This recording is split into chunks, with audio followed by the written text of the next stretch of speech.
अभी समाधि भाषा में कथा आई थी कि बृहस्पति जी की पत्नी चंद्रमा के यहाँ गई, वहां रुक गई। बृहस्पति के कहने के बावजूद भी चंद्रमा ने उसको वापस नहीं दिया। बाद में देवों और दानवों का महायुद्ध हुआ। चंद्रमा मन है, बृहस्पति बुद्धि है। बुद्धि की वृत्ति है, उसका मन हरण कर लेता है। सात्विक बुद्धि की सात्विक वृत्ति को मन दूषित करता है। इसीलिए हमारे अंतःकरण के अंदर देवासुर संग्राम होता है। देवी प्रकृति और आसुरी प्रकृति का युद्ध होता है। ये तात्विक अर्थ विस्तार से 2-3 दिन से लिया था, उसको भागे लेते हैं। उसको बुद्ध नाम का पुत्र हुआ, उसके लिए भी युद्ध हुआ और बाद में तारा ने स्वीकार किया कि ये बुद्ध में ये चंद्रमा का पुत्र है।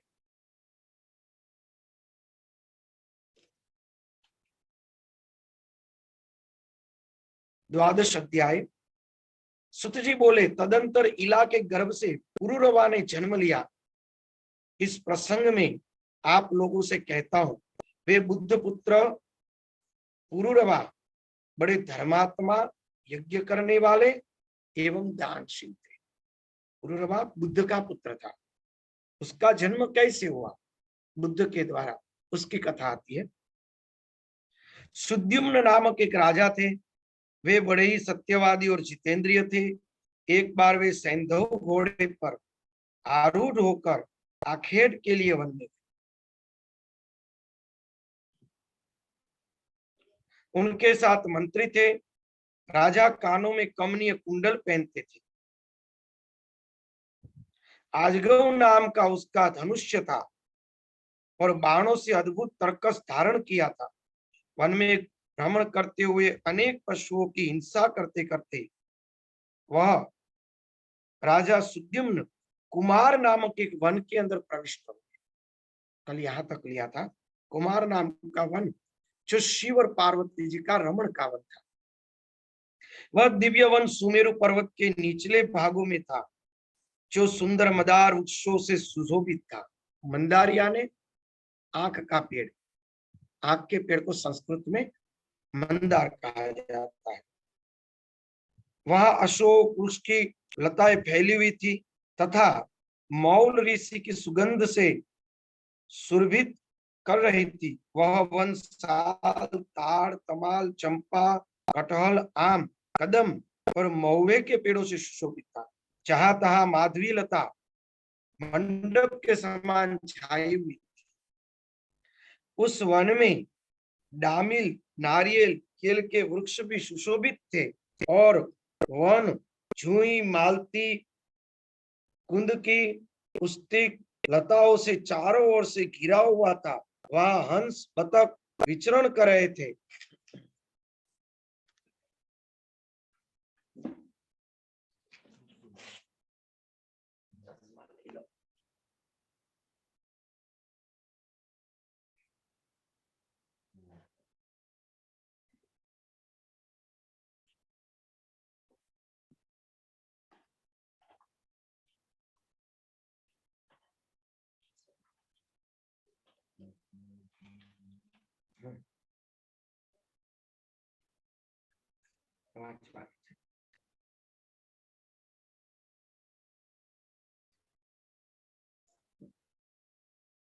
दूसरे से रगड़ खाने के कारण हवा के मधुर ध्वनि फैल रही थी।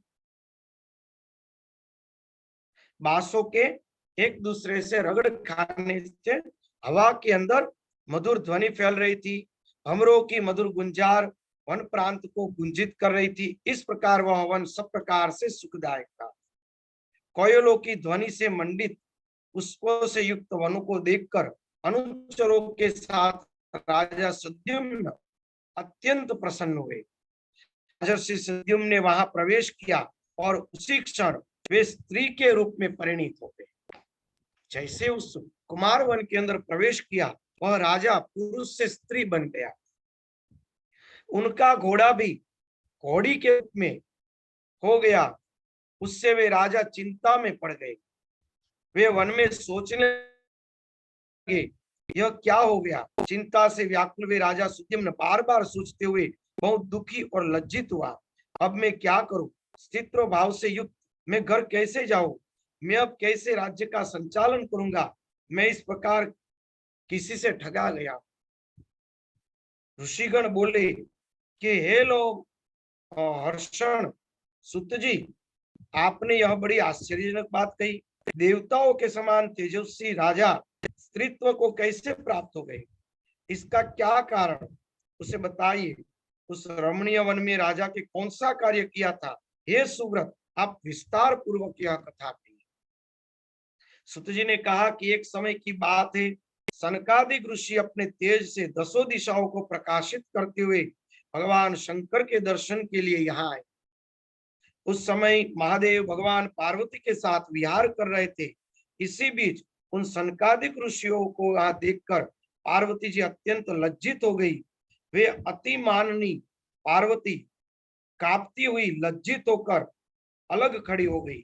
सनकादिक ऋषि मुनि भी शिव एवं पार्वती को विहार करते देखकर वहां से तत्काल लौटकर नर नारायण आश्रम की ओर चले गए। भगवान शिव अपनी प्रिय पत्नी को लज्जित देखकर कहने लगे, तुम इस प्रकार लज्जित क्यों हो रही हो, तुम्हारे सुख का उपाय मैं अभी कर देता हूँ। हे वरान्य, आज से जो भी कोई पुरुष इस वन में भूल से भी प्रवेश करेगा वह स्त्री हो जाएगा। उन शिव जी ने वन को ऐसा श्राप दे दिया है, इसे जो लोग जानते हैं वे उस दोषपूर्ण वन का पूर्णतः त्याग कर देते।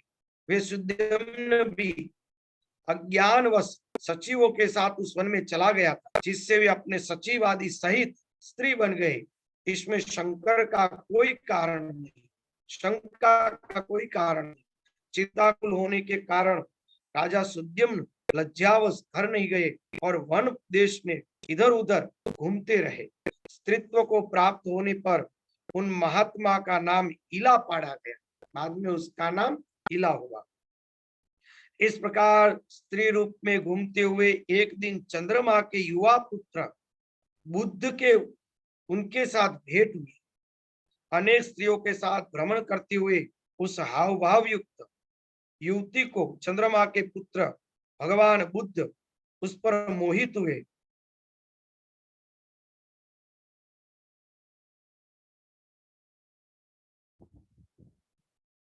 परस्पर अनुराग के कारण कुछ दिनों तक वहां पर वे इला रुक गए। उस चंद्रमा पुत्र बुद्ध ने इला के गर्भ से पुरुरवा नामक श्रेष्ठ चक्रवर्ती पुत्र को जन्म दिया। पुत्र को जन्म देकर वह इला वन में ही रहने लगी तथा चिंतातुर हो उसने अपने कुलाचार्य मुनि श्रेष्ठ वशिष्ठ जी का स्मरण किया। असल में वो रघुवंशी सूर्यवंश में आते हैं, परंतु इला होने के बाद बुद्ध से पुत्र प्राप्त हुआ पुरुरवा, तो वह वंश चंद्रवंश हुआ। तो चंद्रवंश और सूर्यवंश दोनों के पिता और माता एक ही है।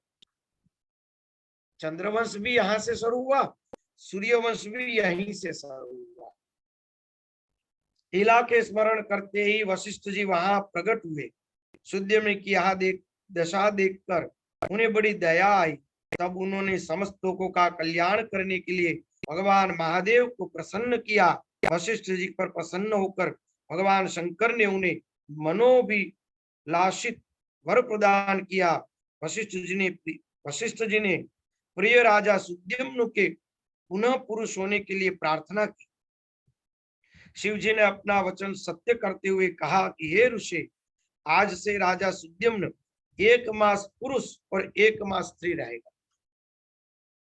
इस प्रकार वरदान पाकर राजा सुद्युम्न पुनः अपने घर आ गए और धर्मात्मा वही वशिष्ठ जी की कृपा से राज्य करने लगे। वे जब स्त्री के रूप में रहते तब अंतरपुर में रहते, जब पुरुष रूप में रहते तब राज्य करते, अंतपुर यानी रानीवास। परंतु इस कारण उसकी प्रजा उससे उद्विग्न होकर राजा के रूप में उसका अभिवादन नहीं कर रही थी। कुछ समय के बाद जब कुमार पुरुरवा युवक हो गए, तब महाराज सुद्युम्न उसे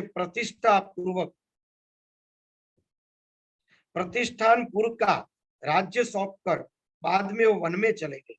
अनेक प्रकार से वृक्षों से सुंदर लगने वाले उस वन में रहते हुए राजा सुद्युम्न ने महर्षि नारद से सर्वोत्तम नवाण मंत्र की दीक्षा ली और अत्यंत श्रद्धा भक्ति के साथ मन लगाकर उस मंत्र का वे जप करने लगे। तदंतर भक्तों का उद्धार करने वाली जगत जननी भगवती शिवा के सगुण रूप धारण करके उन्हें प्रत्यक्ष दर्शन दिया। उस समय मनोरम तथा दिव्य रूप वाली भगवती सिंह सवार होकर उनके समक्ष खड़ी हो गई। उनके नेत्र मत से परिपूर्ण थे। ऐसी दिव्य रूप धारिणी श्री दुर्गा देवी को अपने सामने देखकर स्नेह भरे नेत्रों से राजा सुद्युम्न प्रेम पूर्वक सिर नमाकर उनकी स्तुति करने लगे। इला के द्वारा मां भगवती की स्तुति। हे भगवती, आपका जगत प्रसिद्ध वर्ग वह दिव्य रूप जो संसार के लिए कल्याणकारी है, मैंने देखा। हे जननी, सुर समूह से सेवित आपके भक्ति और मुक्ति प्रदायक चरण कमल की मैं वंदना करता हूं। हे अम्बा, इस संसार में कौन मनुष्य आपको संपूर्ण रूप से जान सकते हैं? जबकि मुनि एवं देवगण भी उसे देखकर मोहित रहते हैं। हे देवी, आपके संपूर्ण ऐश्वर्य तथा मुझ जैसे अकिंचन पर दया, यह सब देखकर मुझे आश्चर्य हो रहा है। हे माता, जब शिव, ब्रह्मा, विष्णु, इंद्र, सूर्य, कुबेर, अग्नि, वरुण, वायु, चंद्रमा और अष्टवसु भी आपके प्रभाव को नहीं जानते, तब भला गुण रहित मनुष्य आपके गुणों कैसे? हे अंबिके, यद्यपि परम तेजस्वी भगवान विष्णु आपको समुद्र से उत्पन्न सब प्रकार के मनोरथ को सिद्ध करने वाली साक्षात सात्विकी शक्ति रूपा लक्ष्मी के रूप में समझते हैं, ब्रह्मा भी आपको राजसी शक्ति स्वरूपा सरस्वती, शिव आपको तामसी शक्ति स्वरूपा महाकाली के रूप में जानते, तथापि हे अंबिके, वे भी आपकी निर्गुणात्मिका दिव्य शक्ति को भली भांति नहीं जान सकते। देखा, यहाँ पे उस तत्व का उल्लेख किया गया है। देवी भागवत के अंदर आगे आ गया, ऋषियों के द्वारा स्पष्ट उल्लेख हुआ है कि यहाँ पे जिसको अम्बा भगवती पराम्बा कहा गया है वह दूसरा कोई नहीं, जिसको वेद में ब्रह्म कहा गया। मैं उस मंत्र का फोटो भेजना भूल गया, अभी बात हुई तो फिर से याद आ गया। अगर याद आए तो आज ही भेज दूंगा। जिसको वेदों ने ब्रह्म कहा है उसी को देवी भागवत के अंदर पराम्बा शक्ति कहा गया है, वही शुद्ध अम्बा है। इसलिए क्या कहा, ब्रह्मा, विष्णु और महेश, ये सरस्वती, काली और लक्ष्मी, ये कोई नहीं जानते। ये दिव्य जो निर्गुणात्मक शक्ति है उसको कोई नहीं जानता। कोई प्रश्न है? जी स्वामी जी, ये जो अपने प्रसंग सुनाया ना, वो वन वाला ये प्रसंग ईश्वरदास शास्त्री भी सुनाया था, ईश्वर चंद्र शास्त्री जी ने। टुकड़े पढ़ रहे, तो आपकी आवाज मतलब बराबर नहीं आई। जी, एक सेकंड, अभी आ रही है? फिर से आई। ईश्वर चंद्र शास्त्री ने भी ये प्रसंग सुनाया था कि वो जंगल में शिव पार्वती विहार कर रहे, बाद में उनका प्रवेश हुआ और ईला बन गए। तो मतलब ये ईश्वर कोई भी कार्य बिना सोचे नहीं करते, मतलब कोई भी कोई उसके पीछे रहता है।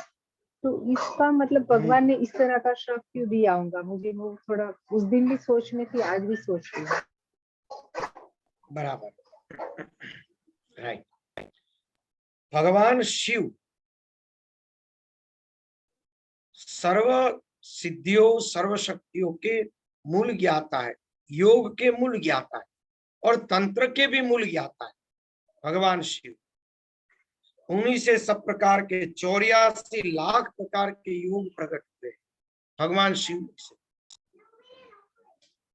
भगवान का एक स्वरूप, जैसे भगवती का एक स्वरूप, उसी तरह से भगवान का एक स्वरूप साकार रूप से है और भगवती का एक स्वरूप साकार रूप से है।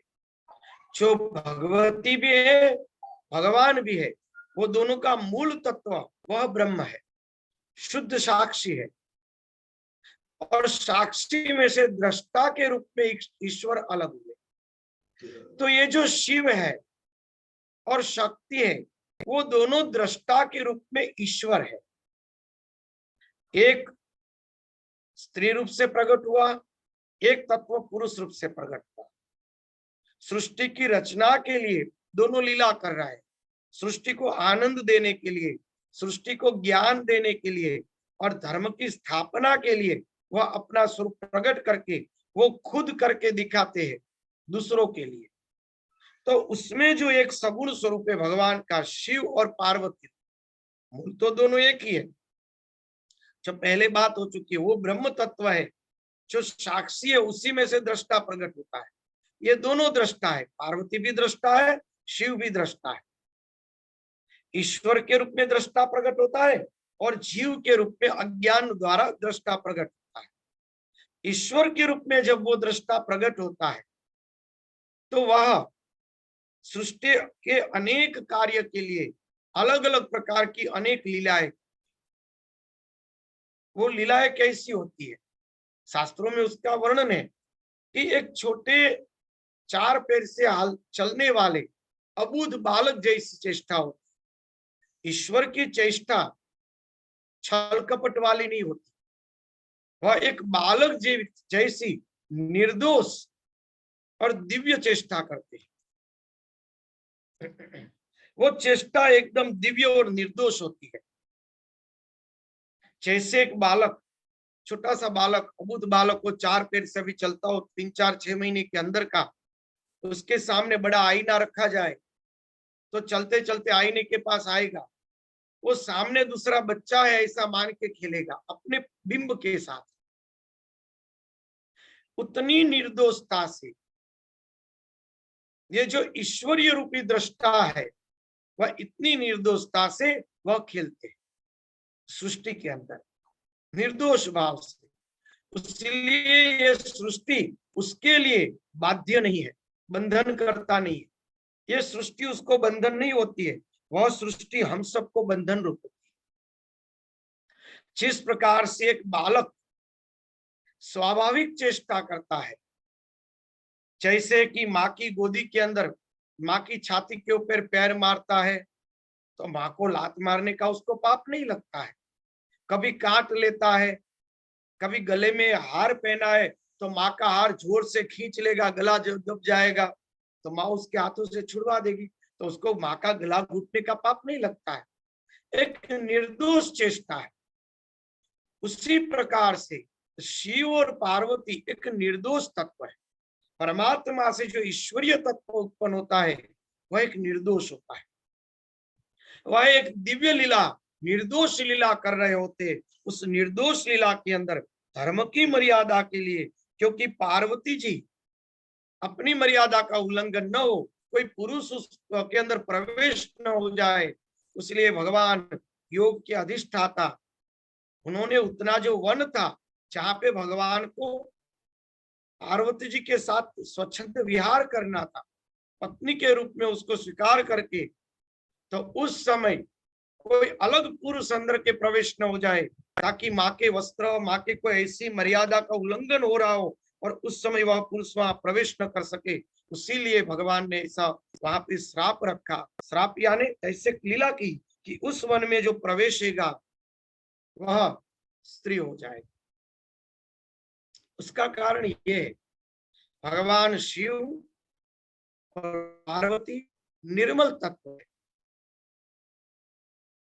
इसलिए तो श्रीमद् भागवत में आया था कि पार्वती जी को भगवान शिव दिगंबर वेश में अपनी गोदी में पार्वती जी को बैठाकर ब्रह्म ज्ञान दे रहे थे ऋषियों, उस समय उस गांधर्व हंसा उसके ऊपर। उसी समय उस गांधर्व को भगवान कुछ नहीं बोले, क्योंकि ब्रह्म भाव में थे, ब्रह्म दृष्टि से वो ज्ञान प्रदान कर रहे थे। मगर पार्वती जी ने उसको श्राप दिया, वो असुर हुआ और इंद्र के द्वारा उसका मृत्यु हुआ, वज्र की उत्पत्ति जिसके कारण हुई। तो ये जो कथा है, तो भगवान शिव योग के मूल अधिष्ठाता है, संसार को अनेक प्रकार के ज्ञान देने के लिए अनेक प्रकार की लीलाएं कर रहा है। तो उसके अंदर की एक ये लीला है, निर्दोष लीला है। ये साधारण मनुष्य जैसी लीला नहीं, वो एक बालक की तरह निर्दोष लीला है। तो इसीलिए वह वन के अंदर इस प्रकार का श्राप रूपी एक माध्यम रखा था, और कुदरती सृष्टि के अंदर एक ऐसी घटना बनने वाली थी, इसलिए पुरुरवा वहां आकर्षित हुआ, वहां पे प्रवेश किया। पुरुरवा नहीं, पर वो सुद्युम्न वहां पे प्रवेश हुआ और इला बन गया। तो उसके अंदर से एक महान वंश का जन्म हुआ। भगवान का श्राप भी वरदान तुल्य होता है, संतों का कई बार श्राप वरदान तुल्य होता है। अनेक प्रकार से इसी कथाओं के अंदर देखते कि नारद जी, अष्टवक्र जी और अनेक प्रकार के ऋषि कई लोगों को श्राप देते, पेड़ बना देते, राक्षस बना देते, बाद में उसका उद्धार स्वयं भगवान करते हैं। उसके भगवान की लीलाओं का आस्वाद लेने का उसको फल मिलता है, तो उसके कल्याण के लिए होता है। तो उसी प्रकार इला जो श्राप में आई, तो उसके अंदर से एक महान वंश चंद्रवंश का जन्म हुआ, जिसके अंदर खुद भगवान ने जन्म। और सूर्यवंश उसका पहला तो सूर्यवंश था, पुरुष रूप से जिनको उन्होंने जन्म दिया वह सूर्यवंश हुआ, और स्त्री रूप से जिनको उन्होंने जन्म दिया वो उसका चंद्रवंश। ये दो प्रकार के वंश एक ही शरीर से प्रकट हुए। तो इस प्रकार से महान वंश, दो महान वंश के जन्म की गाथा है, इसलिए उस जन्म कथा को विशेष रूप से सब पुराणों के अंदर अंकित की गई है। वाह, ये मूल कथा है। इसीलिए इसमें और कुछ प्रश्न है तो पूछ सकते हैं।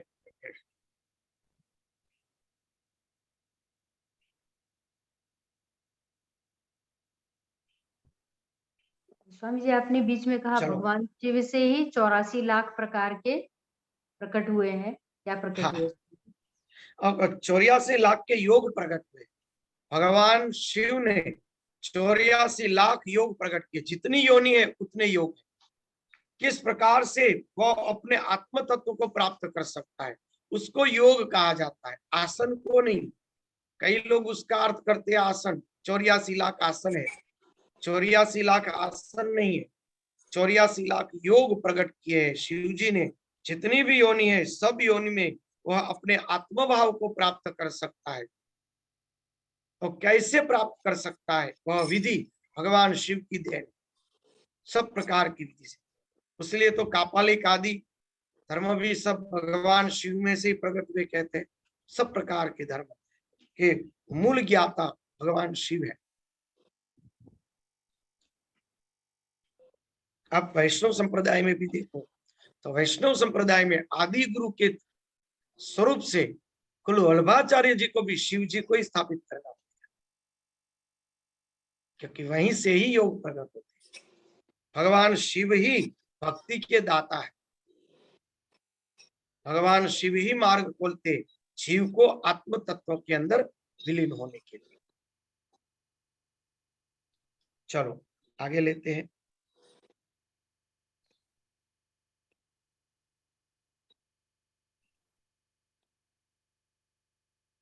तो ये जो 3 प्रकार की देवियां है, वह सब निगुणात्मिका दिव्य शक्ति के भली भांति नहीं जान सकती, न वो 3 देव जान सकते।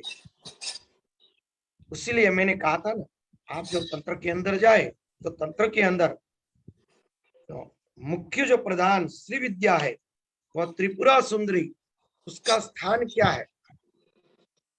तो उसका जो सिंहासन है, आरती जी का वॉल्यूम खुला है, तो उसका जो स्थान है, उसका जो सिंहासन है, सिंहासन के नीचे जो पाए होते पहिए, उसके जो पाए, वो चार कौन है? ईश्वर, ब्रह्मा, विष्णु और महेश। उसके ऊपर शिव सोए हुए हैं, उसके ऊपर भगवती कमल के ऊपर बैठी हुई है। ये तत्व ज्ञान है। मूल आधार जो है वह हमारा शिवत्व ही शबत्व है, और हमारे अंदर जो अव्यक्त प्रकृति है वो जागी हुई है। अव्यक्त प्रकृति जाग गई, व्यक्त हो गई, और उन्होंने ईश्वर, ब्रह्मा, विष्णु और महेश, इनके चार के आधार से इन सृष्टि की रचना, चारों को उसका आधार बनाया। यानी विराट पुरुष, सत्वगुण, रजोगुण और तम। तो इस प्रकार से चार प्रकार, और उसके ऊपर ये भगवती है, और भगवती शिव में से प्रकट होती है। शिव सब स्वरूप है, शुद्ध ब्रह्म जो है केवल दृष्टा है, केवल साक्षी है। वह केवल साक्षी के रूप में है। शिव तत्व, मूल जो तत्व ब्रह्म तत्व है, वह केवल साक्षी के रूप में है। उनमें से सभी दृष्टा प्रकट होते हैं। ये सब कोई दृष्टा है।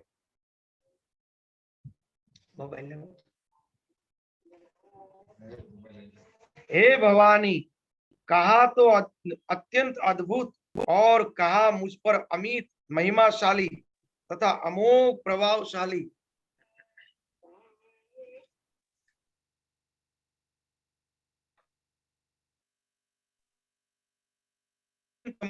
है अमोघ विग्रह और जानती हूँ जो कि आप भक्ति भाव युक्त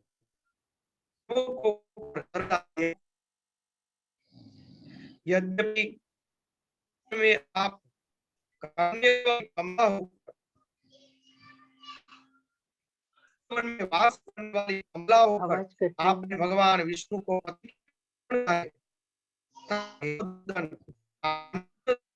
नहीं करते। स्वामी जी आवाज कट रही है। अच्छा, वो टावर चला गया है, मोबाइल पास में लिया ना, उसलिए अलार्म बजा ना 3 बजे का।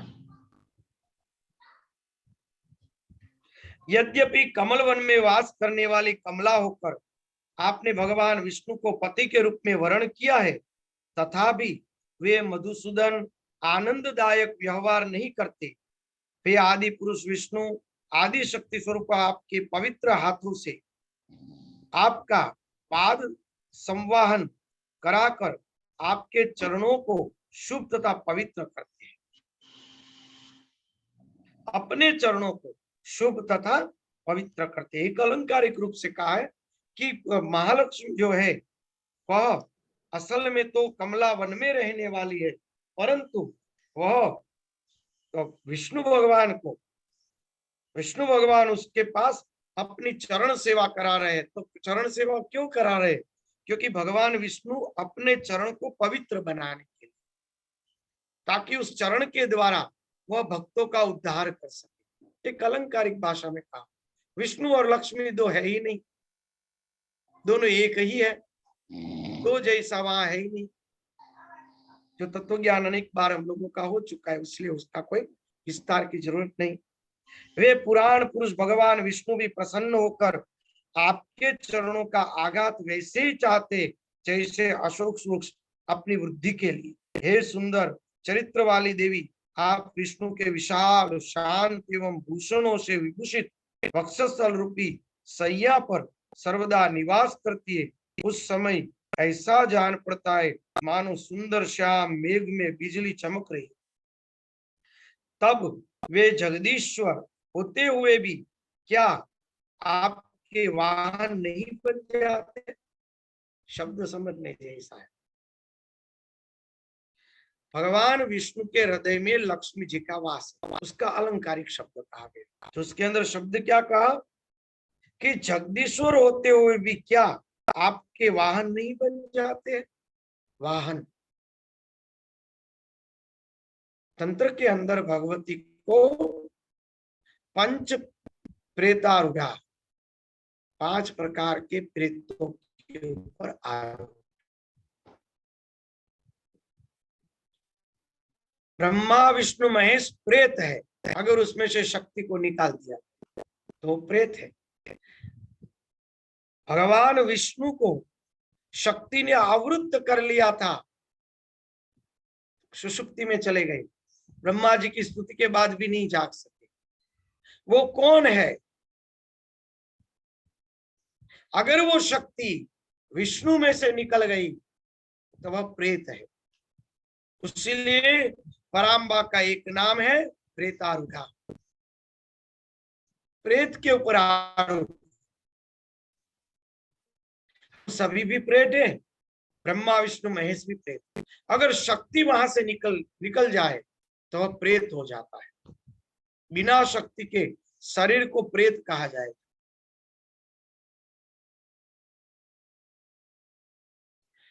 शुद्ध ब्रह्म, हाँ एक मिनट, शुद्ध ब्रह्म जब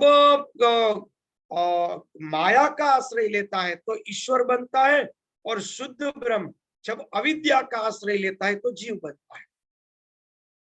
ईश्वर उसी लिए बना क्योंकि उन्होंने माया का आश्रय लिया है। अगर माया वहां से निकल गई तो वो प्रेत है। प्रेत यानी निष्क्रिय। क्या कहते हैं, प्रश्न पूछिए। यहाँ क्या इसका अर्थ प्रकृति है कि बोले शक्ति अलग हो जाएगी, तो यहाँ इसका अर्थ प्रकृति से ले हम कि प्रकृति से बना हुआ देह अलग हो गया तो प्रेत, जैसे हम देखते हैं कि प्रेत के शरीर नहीं होता। हाँ, भगवान की अव्यक्त प्रकृति जिसको आह्लादिनी शक्ति कहा गया है, जिसका पहले वो वर्णन कर दिया, जो न रजसे न तमसे न सत्व है, तीनों से परे जो भगवान की आह्लादिनी शक्ति है, जो भगवान ही है, जो स्वयं निष्क्रिय से सक्रिय होने की प्रक्रिया हुई। जैसे पानी से बर्फ बना, पानी और बर्फ दोनों एक ही है, फर्क कितना है, बर्फ में ठंडक है, पानी में ठंडक नहीं। ये ठंडक के कारण बर्फ है, मगर वो पानी है। अगर उसके अंदर से ये भगवान की आह्लादिनी शक्ति निकल जाए, अव्यक्त प्रकृति अगर निकल जाए तो वह प्रेत हो जाए। तो व्यक्त और अव्यक्त दोनों प्रकार की प्रकृति का आश्रय लेकर वह शुद्ध तत्व साक्षी, वह दृष्टा बनता है। अगर वो निकल गई प्रकृति, भगवान की आह्लादिनी शक्ति चली गई तो वह प्रेत है, प्रेत आरूढ़ा। प्रेत के ऊपर आरूढ़ हुए विष्णु भगवान को उन्होंने वाहन बनाया है। विष्णु भगवान उस शक्ति का वाहन है, बराबर, उसका वाहन है। शिव उसका वाहन है, हम उसका वाहन है, हम सब उसका वाहन है, हम सबका वहन करती है। नाजिर का एक शेर है गुजराती में, क्या नाजिर कितना तू थक गया, रास्ता कितना था, जहां से जन्म लिया वहां से कब्र तक रास्ता कितना है। व्यक्ति जहां पे जन्म लेता है उस कमरे से या दवा खाने से लेकर वहां श्मशान तक का रास्ता है, मगर कितना घूमता है, अनेक देश विदेश, वो कौन वहन कराता है? ये शक्ति वहन कराती है। असल में तो ये प्रेत है, ये प्रेत है। इस प्रेत का वहन कौन कर रहा है? अगर वो सो गई तो ताकत नहीं कि आप जाग सके, अगर वो जाग गई तो ताकत नहीं। मेरे सामने ऐसी व्यक्ति है 40-40 गोली रोज लेते, नींद फिर भी नींद नहीं आती। अगर वो सोना ही नहीं चाहती है, प्रवीण भाई श्रॉफ अहमदाबाद में है, पूरी एक ये श्रॉफ वर्क के मेन, शेयर बाजार के मेन है। इतने पाप करेंगे तो नींद तो कहाँ से आएगी? धर्म कार्य भी करते, रोज का 1 लाख का दान देने पर उस किस काम का, तो उसको हर रोज की 40 नींद की गोली लेनी पड़ती है, तब थोड़ी सी नींद कभी कभी आती। सोचो, अगर वो ही ना सुलाए अगर वो यहाँ बैठे बैठे सुला दे तो इनमें से किसी भी ताकत नहीं की जाग सकती। अगर वो इस शरीर को छोड़ के चली जाए तो ताकत नहीं कि उसको कोई डॉक्टर रोक सके। बराबर, किसी की भी ताकत, वो इसका वहन कर रही है। हम पशु है, पशु की बलि दी जाती भगवती को। तंत्र में पशु बलि का अर्थ क्या है? पशु यानी हमारा ये अहंकार। हमारे अंदर पशु कौन है? सोचो, एक चिंतन करने जैसी बात है। 3 बज गए, थोड़ी 5 मिनट ज्यादा लूंगा। कौन पशु है? मैं ब्राह्मण हूं, मैं अमुक जाति का व्यक्ति हूं, मैं पुरुष हूं, मैं स्त्री हूं, मैं बच्चा हूं, मैं जवान हूं, मैं बूढ़ा हूं, मैं रोगिष्ठ हूं, मैं अच्छा हूं, ये सब मेरा है। ये जो हमारे अंदर एक वृत्ति प्रकट होती है, सृष्टि, वो भ्रांतमय सृष्टि है। मेरा ये नाम है, मेरी ये पोस्ट है, मेरी ये सिद्धियां है। ये जो हमारे अंदर एक प्रकृति खड़ी होती है, वह हमारा पशुत्व है। उसका बलिदान भगवती को देना पड़ेगा, उसके बिना नहीं चलेगा। मृत्यु के समय उसी का पशुत्व का बलि है ना। मृत्यु क्या है? मृत्यु बलिदान है। अग्नि संस्कार अग्नि की बलि है। अग्नि संस्कार के समय स्वाहा न करके सब मंत्र बोले जाते हैं, एक एक अंगों को स्वाहा किया जाता है। रुद्री के ही मंत्र है, लोम स्वाहा, मेद स्वाहा, सब एक एक चीजों को वहां स्वाहा किया जाता है। इन व्यक्ति के पूरे शरीर को, हे अग्निदेव, आपका ग्रास है, आपको हम स्वाहा करें, आपकी बलि है,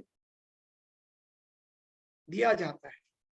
शियाल, कुत्ते, उन सबको भगवती ने, शेर, बाघ, उसको भगवती ने अपना वाहन क्यों माना? कौवा क्यों माना? उनके द्वारा ही इस शरीर का वो भक्षण करती है। शरीर प्रेत है,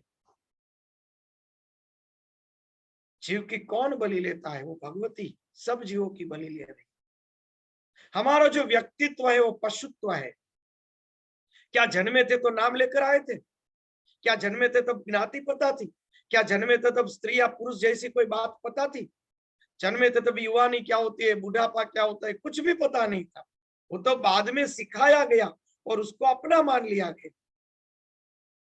जन्म के बाद जो पूरी सृष्टि हमने खड़ी की है, वो हमारा पशुत्व है। उस पशुत्व की भगवती को बलि देनी ही पड़ेगी, उसके सिवा काम नहीं चलेगा। सच्ची बलि वो है। पशु की बलि देनी है तो अपने पशुत्व की बलि दे दो, समर्पित कर दो, जीव भाव को छोड़ के आत्म भाव में विहार दो। ये पशुत्व की बलि है, जिंदा मरना। बराबर है ना? ते भगवती जो है वह विष्णु भगवान का वहन कर रही है। 46 मंत्र है, याद रखिएगा, 45 और 46, बराबर 46 मंत्र तक पहुंचे। और कोई प्रश्न? स्वामी जी, क्या अहंकार की बलि दे करके आह्लाद में परिवर्तित कर देना है? वाह, बढ़िया। अहंकार की बलि देकर भगवान के आनंद को प्राप्त करना, यानी आह्लाद।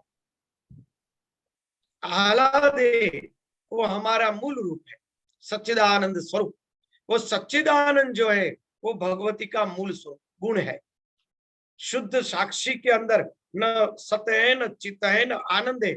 उसको सच्चिदानंद बनाने वाली अव्यक्त प्रकृति व्यक्त करती है, इसलिए वो शक्ति की लीला है, वो प्रकृति की लीला है, भगवान की आह्लादिनी शक्ति की लीला है। तो हमें उसको प्राप्त करना। आह्लाद न हो तो हम प्रेत भगवान हैं। के साथ क्या न हो तो? आह्लाद न हो तो हम प्रेत के बराबर हैं। ना आह्लाद हो या न हो, जब तक हमारा व्यक्तित्व है तब तक हम प्रेत है। जब तक व्यक्तित्व है, मैं हूं, मैं दृष्टा हूं, तब तक प्रेत हूं। दृष्टा प्रेत है, साक्षी जो है वो वहन करने वाला है। क्योंकि मैंने दृग दृश्य विवेक समझाया था कि पहले ये प्रकृति है, बराबर, उसको आंखें देखती है तो आंख दृष्टा है, तो अंतःकरण है तो अंतःकरण का दृष्टा है, आंख प्रकृति है, अंतःकरण के अंदर उसका दृष्टा ईश्वर है, तो ईश्वर दृष्टा है, अंतःकरण जो जीव है वह प्रकृति है, तो ईश्वर को कौन देख रहा है, तो साक्षी है, बराबर है, साक्षी का कोई दृष्टा नहीं, तो ईश्वर है वो प्रेत है, दृष्टा प्रेत है। जब तक आह्लाद है वो आह्लाद प्रेत का आवाहन करके आह्लाद का अनुभव करेगी, वरना तो आह्लाद के अनुभव के लिए कोई रास्ता ही नहीं, क्योंकि वहां तो दोनों एक है, साक्षी में एक है, दृष्टा में दो है, दृष्टा यानी देखने वाला और देखने वाली वस्तु, तभी तो आह्लाद होगा, वरना आह्लाद प्रगति नहीं होगा। तो वहां पे ईश्वर और उसकी आह्लादिनी शक्ति वहां दो है, इसीलिए वो प्रेत है, क्योंकि वो आह्लादिनी शक्ति उसका वहन करती है, उसको लीला करने के लिए बाध्य बनाती है, उसके कारण ही परमात्मा ईश्वर के रूप में लीला करते हैं, भगवती के कारण, बराबर, उसी के कारण वो लीला, वो उसकी आह्लादिनी शक्ति। बाद में तो कुछ भी नहीं, दोनों एक है, बर्फ की ठंडक पानी से ही प्रकट होती है, बर्फ के रूप में जम जाता है, जैसे बर्फ की ठंडक पानी में से ही प्रकट होती है, उसी प्रकार से भगवान में से ही अव्यक्त प्रकृति व्यक्त होकर उसके साथ लीला करती है और उसको प्रेत बना देती है, उसके साथ लीला करती है, बराबर। चलो, स्वामी जी इसी को तांत्रिक भाषा कहेंगे? हाँ, इसी को तंत्र कहे। तंत्र का तो अर्थ मैंने बहुत समय पहले बता दिया है कि 3 सब्जेक्ट आते हैं, मंत्र है, देव है और यंत्र है। आप कोई भी प्रकार के मंत्र से ऊर्जा उत्पन्न करते हो, वही देव है, वो ऊर्जा रूपी जो देव है उसको जो भगवान के विग्रह में स्थापित करेंगे वो विग्रह आपका यंत्र है, यानी कि तंत्र व्यवस्था, तंत्र यानी व्यवस्था, बराबर, वही व्यवस्था है, व्यवस्थित रूप से उसको जानना, उसको तंत्र कहा जाता है। तंत्र भी अनेक प्रकार के, इसमें चर्चा आएगी उसकी।